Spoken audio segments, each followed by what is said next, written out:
To fix this problem, what you have to do is to head straight to your phone menu and just try to search for the app.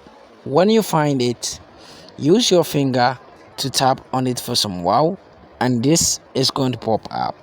When it pop up, tap on application details, and after that, tap on force stop. Now tap on OK,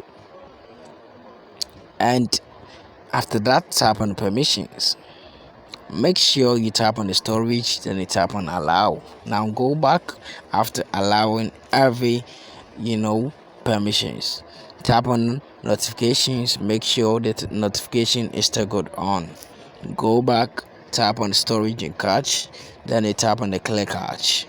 Now you go back, then you tap on mobile data and Wi-Fi, and make sure background data is toggled on. So after doing all this, what you have to do is to check for the update on Google Play Store.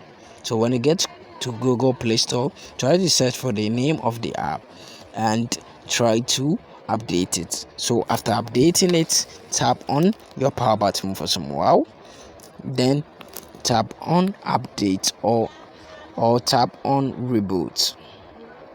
If you have restart too, you can do same thing to restart your device.